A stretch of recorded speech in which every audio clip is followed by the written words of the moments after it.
नमस्कार. महाराष्ट्रातील विविध क्षेत्रातील बातम्या झटपट आपल्या मोबाईलवर पाहण्यासाठी लगेचच सबस्क्राइब करा राष्ट्रशक्ती लाईव्ह न्यूज आणि सोबत बेल आयकॉन प्रेस करायला विसरू नका. लोक कोण कोण आहेत हात वर करा. बघा आपलं गावच आहे.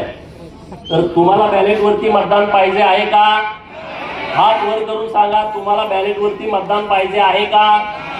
जोरात सांगा, पवाराला ऐकू गेलं पाहिजे. मोठ्या बोला नाही ना. ईव्हीएम वरती तुम्ही महायुतीच्या बाजूला मतदान केलंय का? कोणी कोणी केलंय हात वर करा. कोणी कोणी केलंय हात वर करा. जरा कळू द्या. हात जरा थोडा वेळ धरा.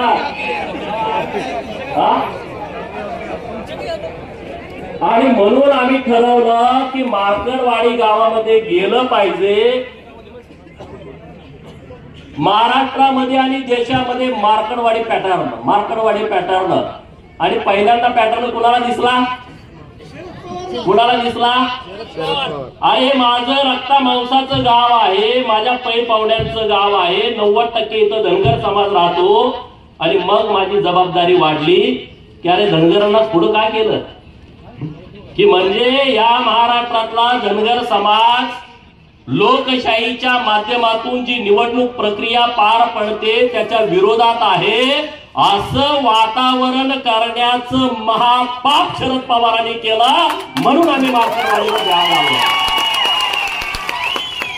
अरे 100 शकुनी मेल्याच्या नंतर एक पवार जन्माला आलाय.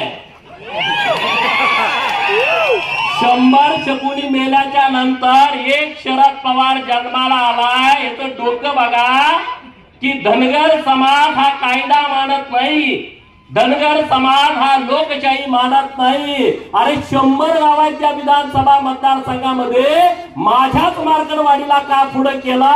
आणि म्हणून मी आणि सदाभाऊ इथं तुमच्या गावामध्ये आलो आहे. आणि या हिंदुस्थानातला धनगर समाज हा लोकशाहीला मानतो. या भारताच्या नवनिर्मितीमध्ये धनगरांचा सिंहाचा वाटा आहे. जी संसद भवन आज दिल्लीमध्ये डोमानं उभी आहे, जे राष्ट्रपती भवन दिल्लीमध्ये उभा आहे आणि त्या सगळ्या जमिनी आहेत त्या होळकरांच्या रायसोनी गावामध्ये उभ्या आहेत. अरे ही लोकशाही मजबूत करण्यासाठी या होळकरांचा सिंहाचा वाटा आहे. आणि म्हणून पवारांचा डाव लाथानं उधळून टाकण्यासाठी आज आम्ही तुमच्या समोर आलो आहे. बरोबर आहे की चुकीचं आहे? हा का रे बाबा? पहिल्यांदा आम्ही राजीनामा देणार. दे की तुझ्या लेखीचा, दे लेखीचा राजीनामा. 4-5 महिन्यापूर्वी लोकसभेच्या निवडणुका झाल्या. 1 लाख 1.5 लाखांना निवडून आली आहे. दे तुझ्या त्या कर्जत जामखेडच्या नातबाचा 1100 मतांनी निवडून आलाय. दे त्या जयंत पाटलाचा, परवा आला होता ना जयंत पाटील इथं, तोंडावरती साथी आसरा घेऊन आला होता ना. दिसायला देखना राजबिंडा, तितकाच कपटी, तितकाच नीच, तितकाच जातीवादी. दे ना त्याचा राजीनामा. या तिघांचा राजीनामा द्या आणि ईव्हीएमचं आंदोलन सुरू करा. आणि राहुल गांधींनी त्यांनी स्वतःचा आणि त्याच्या बहिणीचा देऊ दे ना राजीनामा. आणि मग या आंदोलनामध्ये येऊ दे ना. बरोबर आहे की चुकीचं आहे? बरोबर आहे का चुकीचं आहे? अरे एका आमच्या आनंदराव देवकाते साहेबांनी राजीनामा दिला, अजूनपर्यंत त्या घराला आमदारकी मिळाली का सांगा? मिळाली? तुम्ही बळीचे बकरी आम्हाला करता. तुम्ही व्हा ना, तुम्हाला बिरोबाला कापतो ना आम्ही मागलेल्या. बरोबर ना? आपण बिरोबाला कुणाला कापतो?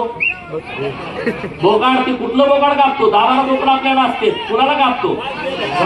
बकरी आपल्याकडे 100 असते, पण त्यातल्या एकालाच काय कापतो? कारण ते माजलेला असतो. आणि म्हणून या महाराष्ट्रातल्या प्रस्थापितांना आपल्याला बिरोबाला आणि खंडोबाला कापावं लागेल.